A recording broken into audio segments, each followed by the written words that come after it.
নমস্কার বন্ধুরা, deep study চ্যানেলের পক্ষ থেকে আপনাদের সকলকে জানাই স্বাগতম। আজকে আবারও আমি টিটের পেপার 1 এবং পেপার 2 এর জন্য বাছাই করা 50 পেডাগজি কোয়েশ্চেন্স আপনাদের সামনে নিয়ে এলাম। আশা করি এই ভিডিওটা আপনাদের এক্সাম প্রিপারেশনের জন্য অনেকটা হেল্পফুল হবে। আর আপনারা যারা এই ডিপ স্টাডি চ্যানেলের নতুন ভিজিট করছেন, পূর্বের পেডাগজি ভিডিওগুলো দেখেননি, অবশ্যই একবার দেখে নেবেন, যাতে করে আপনারাও আপনাদের এক্সাম প্রিপারেশনকে অনেকটা মজবুত করতে সক্ষম হন। আর 2025-এর পেপার 1 এবং পেপার 2টা এক পলকেই আপনারা ক্লিয়ার করতে পারেন। তো সেই উদ্দেশ্যকে মাথায় রেখেই আজকের ভিডিও। তো শুরু করছি আজকের ভিডিও প্রথম কোয়েশ্চেন্স দিয়ে, যেখানে বলা হয়েছে যেসব শিশুদের বুদ্ধাঙ্ক 12 এর চেয়ে বেশি তাদের, তো মনে রাখবেন যেসব শিশুদের বুদ্ধাঙ্ক 12 এর চেয়ে বেশি তাদের সাধারণ শিক্ষা থেকে উন্নত পাঠ্যক্রমের শিক্ষা দিলে সুবিধা হয়। অর্থাৎ সাধারণ শিক্ষা যেটা রয়েছে সেটা থেকে উন্নত পাঠ্যক্রমের শিক্ষা দিলে তারা কি হবে, তাদের ক্ষেত্রে সুবিধা হবে এবং তাদের ক্ষেত্রে সেটা অনেকটা গ্রহণযোগ্য হবে। ঠিক আছে, তারপর 2 নম্বর কোয়েশ্চেনের দিকে আমরা মুভ করছি, যেখানে বলা হয়েছে যেসব শিশুর বুদ্ধাঙ্ক 25 থেকে 30 এর নিচে তাদেরকে বলে। অর্থাৎ 25 থেকে 30-এর নিচে যদি কোনো শিশুর বুদ্ধাঙ্ক হয়ে থাকে তাহলে তাকে জড়ো বুদ্ধি সম্পন্ন শিশু বলা হয়।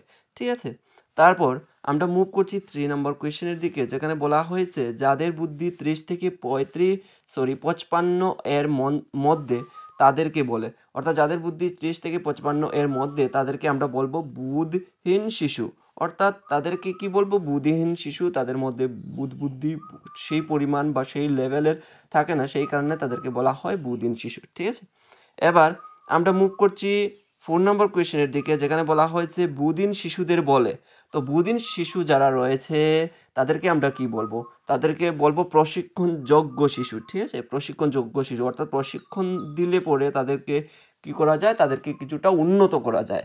তাদের বুদ্ধাঙ্কের যে লেভেলটা সেটাকে কিছুটা হলেও কি এক্সটেন্ড করা সম্ভব। তো সেই কারণে তাদের বলা হয়েছে প্রশিক্ষণযোগ্য শিশু। ক্লিয়ার? এবার আমরা 5 নম্বর কোয়েশ্চেনের দিকে মুভ করছি, যেখানে বলা হচ্ছে শিক্ষণযোগ্য শিশুদের বুদ্ধাঙ্ক হওয়া উচিত কমপক্ষে। অর্থাৎ শিক্ষণযোগ্য অর্থাৎ শিক্ষার আওতাধীন কিংবা শিক্ষণের যোগ্য যে সমস্ত শিশু রয়েছে তাদের বুদ্ধাঙ্ক কত হওয়া প্রয়োজন, কমপক্ষে 50 থেকে 75 এর মধ্যে হওয়া প্রয়োজন, তবেই তাদেরকে শিক্ষণযোগ্য, তাদেরকে সেই সমস্ত শিশুদের শিক্ষণযোগ্য শিশু বলা হয়ে থাকে। ঠিক আছে, এবার 6 নম্বর কোয়েশ্চেনের দিকে আমরা মুভ করছি, যেখানে বলা হচ্ছে স্বল্প বুদ্ধিসম্পন্ন শিশুদের যে পদ্ধতিতে পড়ানো উচিত সেই পদ্ধতি হলো। স্বল্প বুদ্ধিসম্পন্ন শিশু যারা রয়েছে ক্লাসের মধ্যে সেই সমস্ত শিশুদের কোন পদ্ধতির মাধ্যমে আপনি পড়াবেন বা কোন পদ্ধতি পড়ানো উচিত হবে সেই পদ্ধতিটার নাম আপনার কাছ থেকে জানতে চাইছে। তো মনে রাখবেন সেটা হলো ব্যক্তিগত পদ্ধতি। ঠিক আছে, ব্যক্তিগত বা ইন্ডিভিজুয়াল মেথডের মাধ্যমে কিন্তু আপনাকে ওই জায়গাতে শিক্ষাটা প্রোভাইড করতে হবে, তবেই কিন্তু তার কাছে সেটা বোধগম্য হবে এবং তার কাছে সেটা লাভজনক হবে। তাই আমরা ব্যক্তিগত পদ্ধতিটাই আমরা সিলেক্ট করব এখান থেকে। তারপর 7 নম্বর কোয়েশ্চেন খুব ইম্পর্টেন্ট কোয়েশ্চেন, আর আমি আপনাদেরকে পূর্বেই বলে দিয়েছি যে সমস্ত কোয়েশ্চেনের এগেনস্টে আমি স্টার মার্ক পুট করে দিচ্ছি, সেগুলো অবশ্যই একটু ভালো করে পড়ে রাখবেন এবং ভালো করে সেগুলোকে মেমোরাইজ করে রাখবেন, কেননা এই কোয়েশ্চেনগুলো 2025 টেট 1 এবং টেট 2 এর জন্য অনেকটাই ইম্পর্টেন্ট এবং আসার অনেকটাই পসিবিলিটি রয়েছে। ঠিক আছে, তো thought is the perception of the agreement and disagreement of ideas উক্তিটিকার। ঠিক আছে, thought is the perception of the agreement and disagreement of ideas উক্তিটিকার, সেটা হলো লক। ঠিক আছে, লকের এই উক্তিটা খুব ইম্পর্টেন্ট, মনে রাখবেন অবশ্যই। তারপর 8 নম্বর কোয়েশ্চেন, যেখানে বলা হচ্ছে চিন্তার বাহন যত ধরনের হতে পারে তার সংখ্যা কত। অর্থাৎ চিন্তার বাহন কত ধরনের হতে পারে, সেটা কিন্তু 4 ধরনের হয়ে থাকে। ঠিক আছে, এবার আমরা মুভ করছি 9 নম্বর কোয়েশ্চেনের দিকে, যেখানে বলা হচ্ছে চিন্তার প্রথম বাহন কোনটি। অবশ্যই সেটা মনে রাখবেন, ভালো করে মনে রাখবেন। চিন্তার প্রথম বাহন যেটা সেটা হলো ভাবমূর্তি। তারপর 10 নম্বর কোয়েশ্চেনের দিকে আমরা মুভ করছি, যেখানে বলা হয়েছে the experiment psychology of thought process গ্রন্থটি কার লেখা। The experiment psychology of thought process গ্রন্থটি হলো টিচেনারের লেখা। খুব ইম্পর্টেন্ট, এটাও ভালো করে মেমোরাইজ করে রাখবেন। ঠিক আছে, তারপর আমরা মুভ করছি 11 নম্বর কোয়েশ্চেনের দিকে, যেখানে বলা হয়েছে শিক্ষণ দ্বারা যে মানসিক বৈশিষ্ট্য প্রথম বিকাশ করা প্রয়োজন সেটি হলো। শিক্ষণ দ্বারা যে মানসিক বৈশিষ্ট্য প্রথম বিকাশ করা প্রয়োজন সেটি হলো চিন্তনের বিকাশ করা প্রথম প্রয়োজন হয়ে থাকে। তারপর 12 নম্বর কোয়েশ্চেন যেখানে বলা আছে কোনটি ঠিক, শিক্ষার উদ্দেশ্যে চিন্তনের বিকাশ, শিক্ষার জন্য চিন্তনের বিকাশ, কোনটা? তো এক্ষেত্রে আমাদের অপশন দুটিই ঠিক হয়ে যাবে, অপশন সি হয়ে যাবে এই কোয়েশ্চেনের এগেনস্টে কারেক্ট আনসার। শিক্ষার উদ্দেশ্যে চিন্তনের বিকাশ যেরকম ঘটাতে হবে, শিক্ষার জন্যও কিন্তু চিন্তনের প্রয়োজন, সেটাও প্রয়োজন, ঠিক আছে? এই দুটোই হবে আমাদের কারেক্ট আনসার। 13 নম্বর কোয়েশ্চেন যেখানে বলা আছে একজন শিক্ষার্থী কোনো বিষয়কে সঠিকভাবে বিচার করতে পারছে, এই বিচার করাকে করা হলো, ঠিক আছে? এই বিচার করা হলো, একটু কারেকশন করে নেবেন এখানে, একটু বিচার করা হলো কি হবে? তো দেখো, এটা কি শিখনের কৌশল নাকি চিন্তন প্রক্রিয়ার কৌশল? তো একজন শিক্ষার্থী কোনো বিষয়কে সঠিকভাবে বিচার করতে পারছে, এটা হবে তার শিখনের কৌশল এবং চিন্তন প্রক্রিয়ার কৌশল। শিখনের কৌশলের মাধ্যমে কিংবা তার চিন্তন প্রক্রিয়ার কৌশলের মাধ্যমে সে কিন্তু কোনো বিষয়কে সঠিকভাবে বিচার করতে পারছে। তো এক্ষেত্রে আমরা যেটা চুজ করব অপশন, সেটা হবে সি নাম্বার অপশন, উভয়ই। ক্লিয়ার? 14 নম্বর কোয়েশ্চেন যেখানে বলা হয়েছে কোনো বিমূর্ত বিষয়বস্তুর সঠিক ধারণা দিতে হলে প্রয়োজন। কোনো বিমূর্ত বিষয়বস্তুকে নিয়ে যদি আপনি ক্লাসের মধ্যে সঠিক ধারণা দিতে চান, তাহলে সেক্ষেত্রে আপনার কি করা প্রয়োজন? সেক্ষেত্রে আপনাকে চিন্তন ক্ষমতা বৃদ্ধি ঘটানোর চেষ্টা করা প্রয়োজন।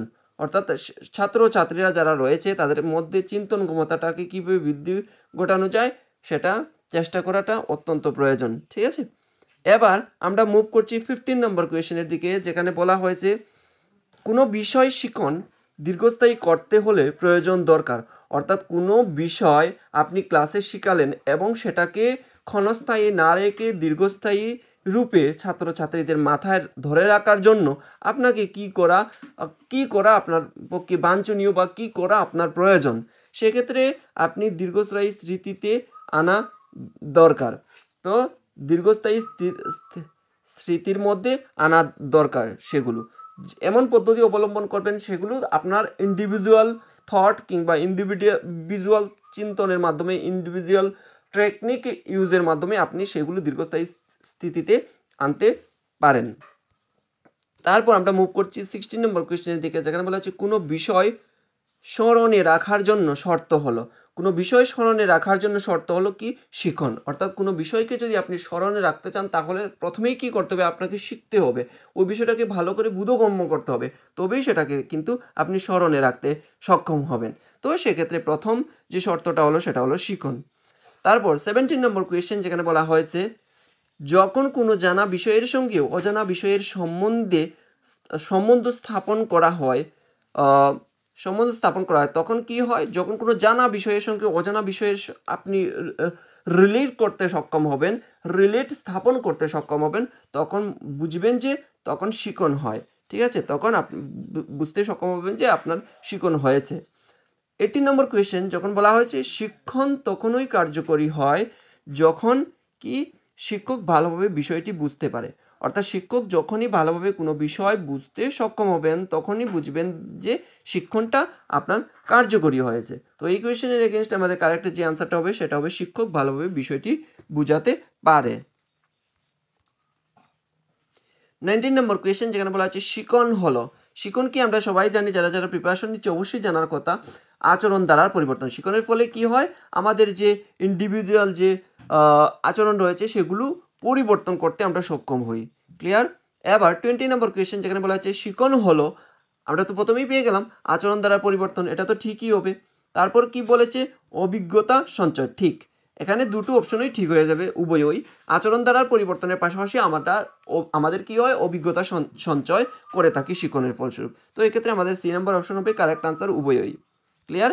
এবার 21 নম্বর কোয়েশ্চেন যেখানে বলা আছে একজন শিশু একাধিক বস্তুর মধ্য থেকে কোনো একটি বিশেষ বস্তুকে চিনে নিতে পারে, একে বলে। তো একজন শিশু কি করলো? একাধিক বস্তুর মধ্য থেকে কোনো একটা বিশেষ বস্তুকে সে চিনে নিতে পারলো, সেটাকে কি বলা হয়? সেটাকে তার অনুশীলন বলা হয় থাকে, ঠিক আছে? অনুশীলন, এটাও কিন্তু অনেকটা ইম্পর্টেন্ট কোয়েশ্চেন, অবশ্যই মনে রাখবেন, অনুশীলন বলা হয় তার। 22 নম্বর কোয়েশ্চেনের দিকে আমরা মুভ করছি, যেখানে বলা হয়েছে একটি শিশুর সঠিক শিখনের জন্য কোনটি আবশ্যিক নয়।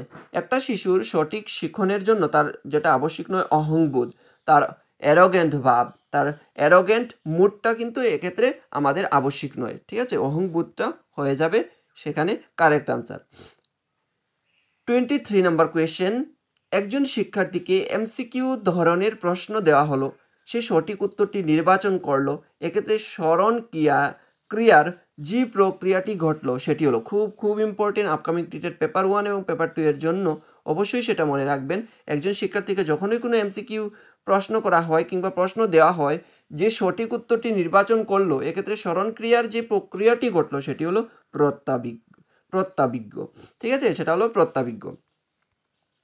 তারপর 24 নম্বর কোয়েশ্চেন, যেখানে বলা হয়েছে একটি শিশু লাল, নীল, সবুজের এই তিনটি রঙের পার্থক্য করতে পারছে, এটি শিশুর শিখনের তথ্য, সেটি হলো, এটি শিখনের কোন তত্ত্ব? তো মনে রাখবেন সেটা হলো প্রাচীন অনুবর্তন তত্ত্ব। এটাও অনেকটা ইম্পর্টেন্ট আপকামিং টিটেড পেপার 1 এবং পেপার 2 এর জন্য। একটা শিশু লাল, নীল এবং সবুজের তিনটা রঙের মধ্যে পার্থক্য করতে পারছে, এটা শিশুর শিখনের কোন তত্ত্বের মধ্যে পড়ে? সেটা হলো প্রাচীন অনুবর্তন তত্ত্ব। ক্লিয়ার? এবার আমরা মুভ করছি 25 নম্বর কোয়েশ্চেনের দিকে, যেখানে বলা আছে একটি শিশুর শিখন এর সাথে কোনটি সম্পর্কিত নয়? একটি শিশুর শিখন এর সাথে কিন্তু স্মরণ ক্রিয়াটা সম্পর্কিত নয়। ঠিক আছে, স্মরণ ক্রিয়াটা সম্পর্ক নয়। 26 নম্বর কোয়েশ্চেন, যেখানে বলা আছে একটি বিষয় বারবার অনুশীলন করলে, একটা বিষয়কে বা যে কোনো সাবজেক্টকে যখনই আপনি বারবার অনুশীলন করবেন, অনুশীলন মানে কি? অনুশীলন মানে হচ্ছে সেটা যেটা আপনি বারবার রিভিশন করবেন। তো সেটাকে কি বলা হয়? রিভিশন করার ফলস্বরূপ আপনার সেটা অতি শিখন বলা হয়, সেটাকে কিন্তু বলা হয় অতি শিখন। ঠিক আছে, 27 নম্বর কোয়েশ্চেন, যেখানে বলা হয়েছে শিখনের কৌশল হিসাবে গুরুত্বপূর্ণ। 27 নম্বর কোয়েশ্চেনে বলা হচ্ছে শিখনের কৌশল হিসাবে গুরুত্বপূর্ণ কি? শিক্ষকের কণ্ঠস্বর। তো শিখনের ক্ষেত্রে কিন্তু কণ্ঠস্বরটাও কিন্তু অনেকটা বড় এফেক্ট ফেলে, তো সেটাও কিন্তু মাথায় রাখতে হবে। শিখনের কৌশল হিসাবে গুরুত্বপূর্ণ হচ্ছে শিক্ষকের কণ্ঠস্বর কিন্তু সুমধুর বা শ্রুতিমধুর যদি হয়, তাহলে সেটা কিন্তু ছাত্রছাত্রীদের কাছে অনেকটা বোধগম্য হবে এবং অনেকটা কি হবে, লাভজনক হবে। তো সেক্ষেত্রে কিন্তু শিক্ষকের কণ্ঠস্বরটা সেক্ষেত্রে আমাদের কারেক্ট আনসার হয়ে যাবে। 28 নম্বর কোয়েশ্চেনের দিকে আমরা মুভ করছি, যেখানে বলা আছে শিক্ষকের শ্রুতি মধুর কণ্ঠস্বর। শিক্ষকের শ্রুতি মধুর কণ্ঠস্বর কি হয়? শিশু শিক্ষার্থীর মনোযোগ আকর্ষণকারী। অর্থাৎ শিক্ষকের শ্রুতি যদি মধুর হয়, সেক্ষেত্রে শিক্ষার্থীদের কি লাভ হবে? শিক্ষার্থীদের মনোযোগ ধরে রাখতে সেটা কিন্তু অনেকটা সাহায্য করে থাকে। শিক্ষার্থীদের মনোযোগ, দেখবেন আপনারা যখনই ক্লাসে যাবেন বা আপনারা যাদেরকেই পড়াচ্ছেন বা পড়াবেন, তখনই দেখবেন ছাত্রছাত্রীদের যে মাইন্ডটা রয়েছে সেটা কিন্তু দেহটা কিংবা যদিও ক্লাসের মধ্যে থাকে, কিন্তু তাদের যে আত্মাটা কিংবা তাদের যে মাইন্ডটা সেটা কিন্তু ক্লাসের বাইরে পড়ে থাকে। তো সেক্ষেত্রে আপনার শ্রুতিমধুরটা যদি কণ্ঠস্বর হয়, সেক্ষেত্রে ওই অ্যাট্রাকটিভ তাদের যে মাইন্ডটা সেটাকে অ্যাট্রাক্ট করবে এখানে ফিরিয়ে আনার জন্য। তো সেক্ষেত্রে কিন্তু অনেকটা লাভজনক হয়ে থাকে। তারপর 29 নম্বর কোয়েশ্চেন, যেখানে বলা হয়েছে কোনো বিষয়ে শিখনের ক্ষেত্রে চিন্তন প্রক্রিয়া কার্যকরী করা যায় যদি শিক্ষক, অর্থাৎ কোনো বিষয়ে শিখনের ক্ষেত্রে চিন্তন প্রক্রিয়াকে কার্যকরী করতে হলে কি করা যেতে পারে? যদি শিক্ষক বিষয়টিকে সমস্যা আকারে উপস্থাপন করেন, বিষয়টিকে যদি সমস্যা আকারে উপস্থাপন করেন ছাত্রছাত্রীদের মধ্যে, তবে সেটা কি হবে? শিখনের ক্ষেত্রে চিন্তন প্রক্রিয়া কার্যকরী করা যাবে। তখন সেটা তাদের চিন্তার যে স্তরটা সেটা অ্যাপ্লাই করতে সক্ষম হবে ছাত্রছাত্রীরা। 30 নম্বর কোয়েশ্চেনের দিকে আমরা মুভ করছি, যেখানে বলা হচ্ছে একটি শিশুর সহজে শিখন হয় না কেন? একটা শিশুর সহজে শিখন হবে না কেন? কারণ তার অর্থহীন বাক্যের জন্য। অর্থহীন বাক্যের জন্য কিন্তু একটা শিশুর মধ্যে সহজে শিখন হতে দেখতে পাওয়া যায় না। 31 নম্বর কোয়েশ্চেন, যেখানে বলা আছে কোনো বিষয়ে শিখন যদি অর্থপূর্ণ হয় তবে বিষয়টি। তো কোনো বিষয়ে শিখন যদি অর্থপূর্ণ শিখন হয়, সেটা কিন্তু অনেক দিন স্মরণে থাকে। এটা আমরা জানারই কথা, আমরা যারা প্রিপারেশন নিচ্ছি বা অনেক পূর্বেই সেটা জানার কথা। অনেক দিন স্মরণে তখনই রাখা সম্ভব হয় সেটা যদি আমাদের বোধগম্য হয় কিংবা অর্থপূর্ণভাবে সেটা আমাদের বিষয়টা ক্লিয়ার হয়ে থাকে। বিষয়টি পুনরুদ্রেক করতে পারে। পুনরুদ্রেক মানে মিন্স কি? অনুশীলন। ঠিক আছে, পুনরুদ্রেক করতে পারে বা সক্ষম হয়, অনেকদিন স্মরণে থাকে তখনই। ঠিক আছে, উভয়ই হয়ে যাবে এই কোয়েশ্চেনের এগেইনস্টে আমাদের কারেক্ট আনসার। 32 নম্বর কোয়েশ্চেন, যেখানে বলা হয়েছে কোনো সহজ বিষয়কে যদি আপনি শিখতে চান, তাহলে কি করতে হবে? আপনাকে চিন্তার প্রয়োজন হয় না। কোনো সহজ বিষয়কে শিখতে আমাদের চিন্তার যে স্তর সেটাকে অ্যাপ্লাই করতে প্রয়োজন হয় না। সহজেই বিষয়টি চেতন চেতন মনে চলে আসে, বিস্মৃতির পরিমাণ কম হয়। সহজ যদি কোনো বিষয় হয়, দেখবেন আমরা বাংলা কিংবা সহজ কোনো গল্প, সেগুলোকে কিন্তু সহজেই আমরা বুঝতে পারি বা সহজেই সেগুলোকে আমরা স্মৃতিতে ধরে রাখতে সক্ষম হই। কেন এমনটা হয় আমাদের? কিন্তু ম্যাথের ক্ষেত্রে কিংবা সায়েন্সের ক্ষেত্রে গেলে পরে আমাদের অনেকটা ডিফিকাল্টি ফেস করতে হয়। কেন এরকমটা হয়? কারণ সেক্ষেত্রে চিন্তার প্রয়োজন হয় না। আমরা যখনই সহজ কোনো বিষয় পড়ব, সেক্ষেত্রে আমাদের চিন্তার স্তরটাকে ততটাও অ্যাপ্লাই করতে প্রয়োজন হয় না। সহজেই বিষয়টি আমাদের মনে চেতনা সৃষ্টি করে এবং বিস্মৃতির পরিমাণ তখনই অটোমেটিক আমাদের মধ্যে চলে আসে, পরিমাণ কমে যায় আর কি। ঠিক আছে, তো এই ছিল 33 নম্বর কোয়েশ্চেন। দেখুন এখানে বলেছে একজন শিক্ষার্থী 20 বছর আগের শেখা ছোটবেলার কবিতা অনায়াসে বলতে পারে। তো কারণ কি? একজন শিক্ষার্থী 20 বছর আগে শিখেছে একটা কবিতা, সেটা কিন্তু অনায়াসে পরবর্তী সময় সে সেটাকে বলতে পারে। তো এরকমটা কেন হয়? কারণ দেখুন এখানে বলেছে ছন্দযুক্ত কবিতা হয় তার বিশেষ গুণের জন্য এখনো মনে আছে। ছন্দযুক্ত যে কোনো কবিতাই আমরা যখনই ছোটবেলা পড়তাম, সেটা কিন্তু আমরা আজও সেটাকে রিকল করতে পারি। কেন হয়? কারণ ছন্দযুক্ত কবিতা হয় তার বিশেষ গুণের জন্য এখনো তার মনে আছে। ঠিক আছে, এবার আমরা মুভ করছি 34 নম্বর কোয়েশ্চেনের দিকে, যেখানে বলা হয়েছে একজন 20 বছর আগে পড়া উপন্যাস কোনো ব্যক্তির কোনো লাইন সঠিকভাবে বলতে পারেন না। কারণ তো একজন 20 বছর আগে পড়া উপন্যাস কোনো ব্যক্তির কোনো লাইন সঠিকভাবে বলতে পারেন না। এটা কেন হয়? কারণ কোনো ছন্দ না থাকায় স্মৃতিতে সংরক্ষিত হয় না। যখনই কোনো ছন্দ থাকবে, সেটাকে কিন্তু আমরা সহজেই মেমোরিতে ধরে রাখতে পারি এবং পরবর্তী যে কোনো সময়ে আমরা চাইলে সেটাকে রিকল করতে পারি। কিন্তু ছন্দ যদি না থাকে এবং সেটার মধ্যে যদি কোনো রস না থাকে, রসহীন যদি কোনো বাক্য হয়ে থাকে, রসহীন যদি কোনো গল্প কিংবা কোনো কবিতা হয়ে থাকে, সেটা কিন্তু আমরা স্মৃতিতে ততটা গভীরভাবে সংরক্ষিত করতে পারি না এবং পরবর্তী যে কোনো সময় বা যে কোনো প্রয়োজনে সেটাকে চাইলেও আমরা নিজেদের মধ্যে সেটাকে আমরা কি করতে পারি না, তার বহিঃপ্রকাশ ঘটাতে পারি না। ঠিক আছে, সেই কারণে আমাদের এরকমটা হয়ে থাকে। এবার আমরা মুভ করছি 35 নম্বর কোয়েশ্চেনের দিকে, যেখানে বলা হয়েছে কোনো বিষয় শিখনের জন্য প্রয়োজন নেই। অর্থাৎ কোনো বিষয় আপনি শিখতে চাচ্ছেন বা শিখতে যাচ্ছেন, তো সেই বিষয়ে আপনার যেই জিনিসটা প্রয়োজন হবে না, সেটা হলো ছাত্রছাত্রীদের মুড কিংবা মেজাজের কোনো প্রয়োজন নেই। সরি, 36 নম্বর কোয়েশ্চেন, যেখানে বলা হয়েছে কোনো সমস্যা একটি শিশুকে দিলে শিক্ষকের উচিত বিষয়টিকে প্রথমে, তো কোনো সমস্যা একটি শিশুকে দিলে শিক্ষকের উচিত কী হবে? বিষয়টিকে প্রথমে চিন্তা করার সুযোগ করে দেওয়া। কি করে দেওয়া? চিন্তা করার সুযোগ করে দেওয়া। কোনো সমস্যা একটি শিশুকে দিলেন আপনি, দেওয়ার ফলস্বরূপ আপনাকে কি করতে হবে? সেই বিষয়টা নিয়ে ছাত্রছাত্রীরা যাতে চিন্তা করতে পারে, সেই সুযোগটা, সেই অপরচুনিটিটা আপনাকে প্রোভাইড করতে হবে, যাতে করে তাদের চিন্তনের যে বহিঃপ্রকাশ সেটা ক্লাসের মাধ্যমে সে তুলে ধরতে পারে। তারপর 37 নম্বর কোয়েশ্চেন, যেখানে বলা হচ্ছে চিন্তা করতে পারলেই সমস্যা কি হবে? তো দেখুন, চিন্তা করতে পারলেই সমস্যাটির সমাধান হতেও পারে আবার না হতে পারে। একজন চিন্তা করতে পারলো এবং সেই আপনি সমস্যা দিলেন এবং সেটাকে চিন্তা করতে পারলো, সেটা কি সমাধান কি হতেও পারে আবার নাও হতে পারে। সমস্যাটার সমাধান যে হবে এমন কোনো কথা নেই, সেটা হতেও পারে আবার নাও হতেও পারে। ঠিক আছে, এবার আমরা মুভ করছি 38 নম্বর কোয়েশ্চেনের দিকে, যেখানে বলা হচ্ছে শিক্ষার প্রথম স্তরে শিশু শিক্ষণের ক্ষেত্রে উচিত।